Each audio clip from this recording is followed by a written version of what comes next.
Finding that right piercer. Finding the person that's going to take care of you, do your piercing correctly, and help you through the healing process. This is like kind of the second episode in the beginner's guide to body piercing. Coming up next on Body Piercing Basics, episode 110. So you might want to just stick around.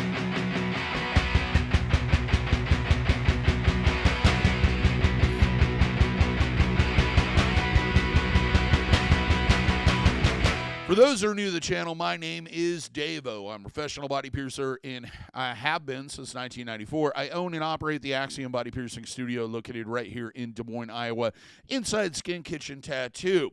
So, when I talk to you about these things, I'm talking to a level of expertise that comes from being in the body piercing industry for well over 27 years.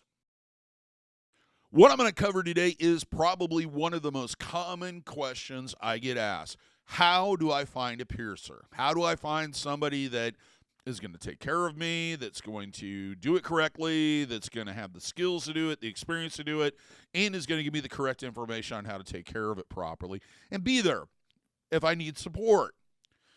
I get these messages either, of course, in comments, I get it in emails, I get it in messengers, and I get phone calls from time to time. And a lot of times, these people are on the other side of the earth or the other side of the country, and they're new to that area, or they're new to piercing, and they have really no clue how to go about this process. So I'm hoping this video gives you kind of a guide on how to go through that process. First and foremost, I should state, it is easy to claim that you are a professional piercer. Yeah, basically, there's no governing body, there's no education system, there's no diplomas, there's no government agency that's going to come in and verify that you have got the training that you claim to have or that you have the experience.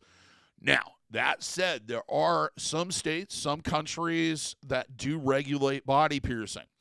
And what that usually is it just claims that they have reached a minimum requirement for safety.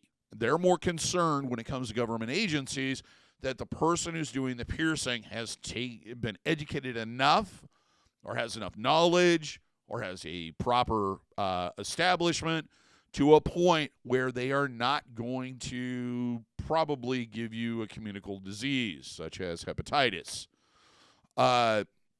This is no reflection on the skills that they have, because how would a government agency go about trying to figure out how much skill they have or how much training they have? Now, some things that may point to the fact that they may have some experience or what have you is, like, number one, their license. Like I already stated, that doesn't mean they're skilled. The second one would be a membership in a professional organization. I'm going to go into this in depth a little bit later, but professional organizations are usually a volunteer basis. It's a situation where they are paying an annual dues to be a member of something, and just like licensing, it's kind of meeting these minimum requirements. It has nothing, it does not reflect on their skills, their ability, or anything else about how they do business. The last thing you shouldn't look for is, are they expensive? A lot of people have this misconception that the more they pay for something, the better the product's going to be. That isn't necessarily always the case. A lot of times you'll have situations where people overcharge just based on what the market will handle. Has nothing to do with their skills, has nothing to do with the value of the jewelry or the cost of the jewelry that they are selling. It's just basically they want to make a lot of money very quickly. So how should you start your search to finding that piercer? The first thing is, if possible, because we are still involved in a pandemic that is kind of winding down slowly, and it's not quite safe yet. But if you can go out and visit studios, that is a huge, huge thing that's going to move you towards finding that person that you're comfortable with and that is knowledgeable. Most studios you can stop by, visit. If the piercer has time available, they're willing to talk to you about the piercing in particular that you want. We're not going to obligate you to get that piercing that day. And if you feel like you're being oversold, maybe it's time to take a break and come back on a different day. But visit a few studios. Get the vibe for the place. Is it clean? Is it taken care of? Do the people there seem like they want you there? Do they seem like they're very supportive? Are they educational, etc.? Look around the studio. Most studios will reflect the personality of the person that owns it and the people that work there. We have, like, look at my room. It's full of photos that I've taken, a few photos of piercings, also a lot of photos of my family, some music-related stuff. These are all things that I'm passionate about and are a big part of my life. So it does reflect who I am and how I do business. The other thing is research them online. Do they have an online presence? Are there reviews there? Are there references from other people, etc.? Do they have a website? Is the website based on education, or is it just a few random photos of piercings they've done over the years? Is there a bio on there? Do they explain their philosophy with piercing, etc.? A website or even a social media page like Facebook or Instagram, to a degree, is a conversation they want to have with you, their future clients. They should, and it should reflect how they do business.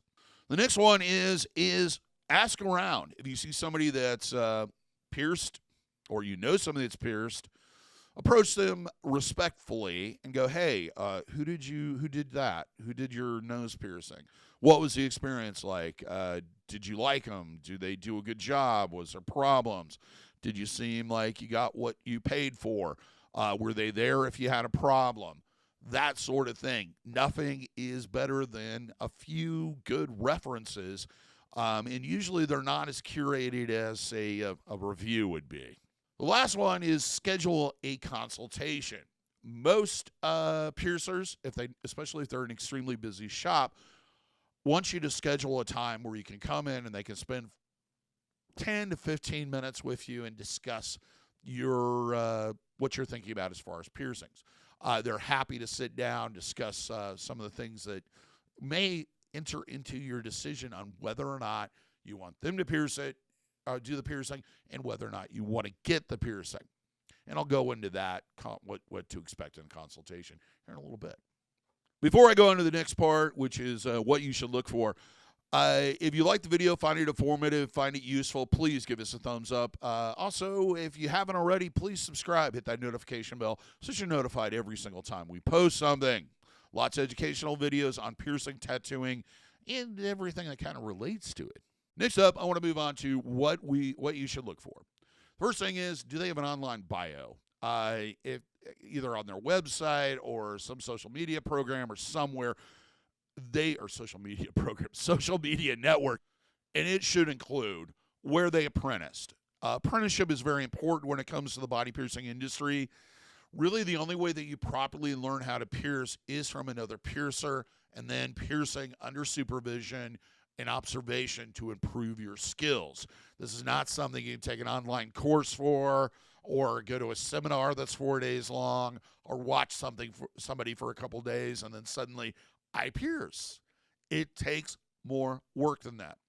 Apprenticeships can last anywhere from a year to 2, 3, 4, even a decade, depending on whether or not they've stayed at that studio and continue to work. The next thing it should state is how long they've been piercing. This can vary greatly from a couple years to decades. Is it important? Yes. It dictates how long they've been piercing, what their skill level is, and what their experience level is. The next thing is where have they pierced? If they've pierced at multiple studios, they'll probably list in there maybe some of the reasons why they moved around so much. Maybe they were, it doesn't necessarily mean it's a bad thing. What it means is sometimes you have to move to different cities and apprentice or train under or work with other people to gain additional skills, because there are people that specialize in different types of piercings. For example, let's say that the person they apprentice under didn't do genital piercings. Well, they want to learn how to do genital piercings. Well, how do you do that? You go to a studio and get a job with somebody who does genital piercings, because that way you can kind of continue your apprenticeship and learn more stuff. Now, if it seems like they're just moving place to place to place to place to place, or there are big giant gaps between these places, chances are there might be a reason why they are not working out in the body piercing industry. Either they're getting fired because of their personality and their work ethics, or they're unclean, or they aren't really as skilled as they're claiming they are. A lot of people will omit places they've worked at on purpose because they know they're going to get a bad reference from them. Or they've left there under really bad conditions. So it's a good idea to kind of dig into that, and that might point one way or another. The last thing is what their background is. Do they talk about, are they into things that you're into? Do they talk about their family? Do they talk about where they've worked in the past? Do they have additional employment or training, like in the medical field, that may make them a little bit more apt at certain parts of the piercing procedure, or cross-contamination prevention, or what have you? What is their background? Where are they from? What they do? What have you? Now, the next thing you should look at, and I've kind of covered this already, is training. Training, like I mentioned earlier, has to be generally through an apprenticeship.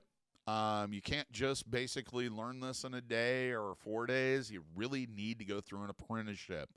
If they've gotten additional training, that's where they may have gone. If you are looking for a piercing that's on the extreme level or experimental level, it's important to know where that person learned that skill and what type of success rate they have.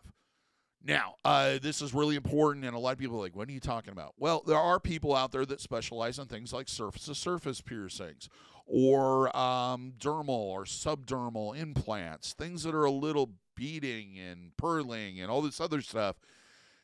It's important to know who taught them, because you can learn a lot and know what their knowledge level is based on the experience of the people who taught them. Experience. That's the next thing you want to look for. How long have they been doing this, and where have they been doing this? I know I already covered this, so I'm not going to go through it again, but it's important. Where they've been, what they're doing, and how established they are. And that's the next thing. Established. Are they somebody that's been in the area for a while?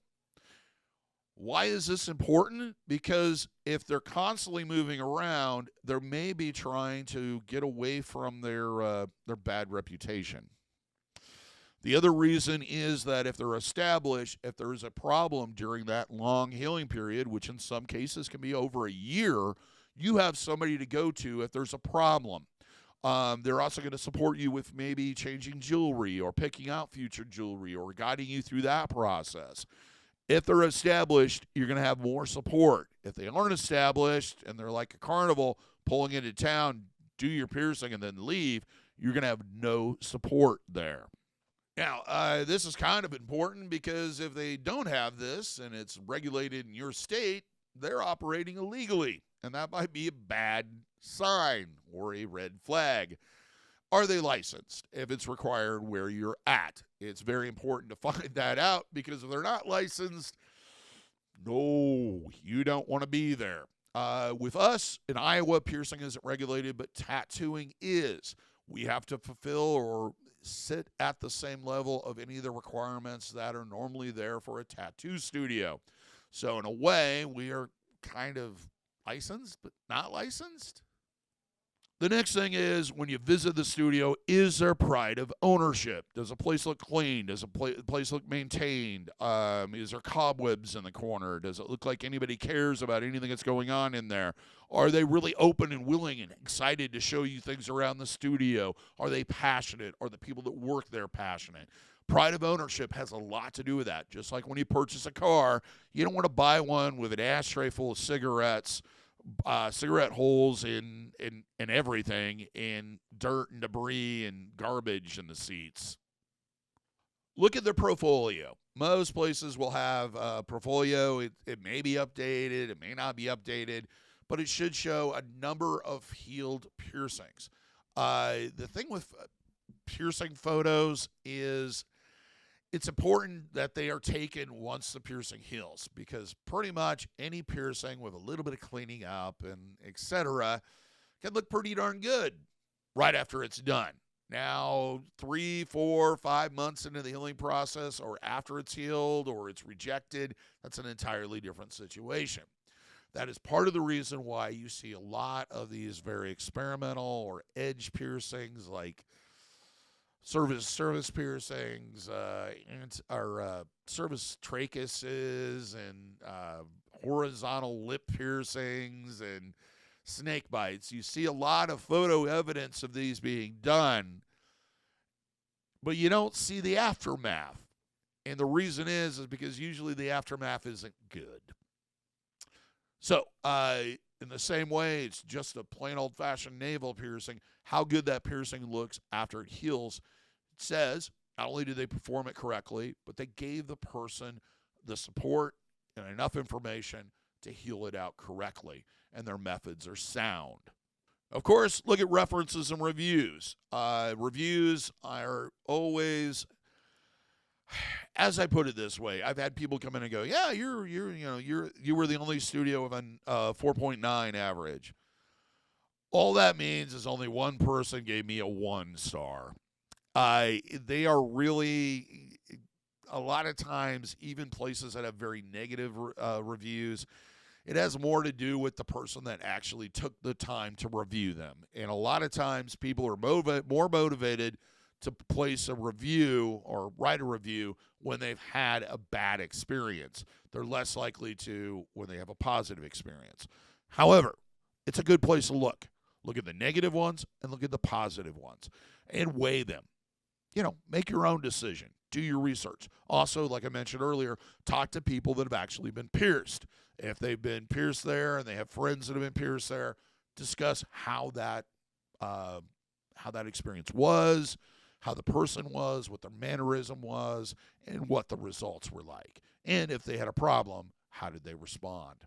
Kind of alluded to this before, but are they passionate when you visit? Are they passionate about what they are doing? Do they seem like the type of people that are excited to be there?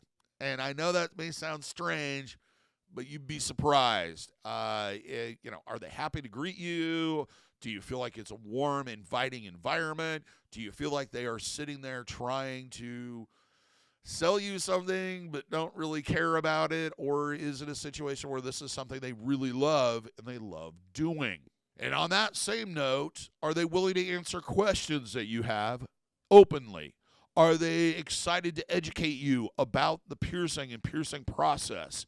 Or are they kind of giving you one-word answers or look annoyed that you would even ask that question? These people are going to be the people that if you do have a problem, you're going to have to ask answers or contact them for answers. And if they're this way before you've even paid them, how do you think they're going to be afterwards? Make sure that they are passionate about it. And I know I said that like 18 times, but that's a big part of what makes somebody either a good piercer or an piercer, or a good sign that that person is burned out on what they're doing and they really want to get out, but they can't figure out how. And the last one on what you should look for is ask them point blank. Do you give me verbal and written instructions on how to properly take care of the piercing? You'd be surprised how many people don't even give out written instructions. They just basically give you, maybe if you're lucky, you'll get a business card. But they don't even give you written instructions. What I try to do, and because of COVID we've stopped doing, is sit down and actually go through the aftercare instructions with the person sitting there. And the reason being is that gives you an opportunity to ask questions and clear up things that may not be so definite in your mind. Also, do they provide, as a substitute, what I've been providing is a video on our front page of our website. It's about 19 minutes long. That covers pretty much more than you ever cared to know, and then some. Now, before I move on to the last part, which is what should a consultation involve, if you like merch, you like T-shirts like this one, and various other products like T-shirts, handbags, phone cases, tote bags, pillows, beach towels, leggings. Check out our merch store. Link is in the description. Also, there's one of those merch bars down there that has a few of the designs. Now, with that out of the way, let's talk about consultations. What should you have in a consultation? What should you expect? First thing is they should talk to you about aftercare. What is it going to take to heal that piercing? Are you going to have to do something every day? Usually twice daily. You'll have to clean it with saline or something. They should talk to you about cross-contamination prevention, any type of lifestyle changes that you may have to make, including diet. They should cover the risks. If there's any risks involved with getting this piercing, they should cover that and be very open about it and very honest about it. This is especially true of anything that's oral or in areas of the body that are prone to rejection or migration. They should talk about the success rate when they're talking about the risks. Next, they should take a look at your anatomy and talk to you about whether or not you have the great anatomy for this particular piercing or an okay anatomy for this particular piercing, and discuss whether or not you're a good candidate or not a good candidate, and what type of jewelry is going to work best with you. Would be another discussion you would have when you're talking about anatomy. Next, they should ask you about any metal allergies that you may have or any allergies that may pertain to some of the products that they're using.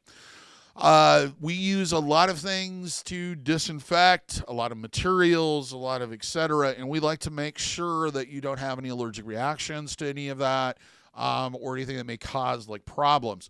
So if you have had experience having problems with that, then you should bring that up if they don't. Health issues. And this one, sometimes I personally forget about, but it is something that if you have diabetes, hemophilia, blood clotting problems, you're anemic, you should bring up at that time and discuss with them. And what they're going to generally do, or at least what I do, is when in doubt, talk to your doctor. I don't know your full medical history. I'm not a doctor. And I don't know how well your body's going to heal the piercing or if there's going to be issues with the bleeding. The next thing is they're going to ask about medications that you may be on, or you should bring up medications if you are on any blood thinners or anything that may impair your body's ability to clot blood. To finish this off, I want to talk a little bit about professional organizations. Probably the most common or the biggest one is the Association of Professional Piercers. What that means and whether or not that is a deciding factor in this whole process. In a way, it's kind of a shortcut. If they are a member of an organization, they had to jump through a few hoops to get to the point where they would actually let them join. So chances are they're probably, especially with the APP, they're probably practicing fairly decent cross-contamination prevention. They have taken courses in past on blood pathogens and et cetera. And they have a shop that is set up in a way that should be safe. That all said, the APP, I think other than kind of verifying that you're in business or have been in business for a period of time or have apprenticed under somebody else, is no reflection on the amount of experience the person has or the amount of skills the person has. You can be a member of the APP because you did all this stuff, but really not great at what you do. The other thing to consider is, in most cases, it's an annual dues these people pay, and there has never been an in-person meeting with any member of the APP. They have not come into the studio. They have not seen what goes on there. They know nothing about how they conduct business.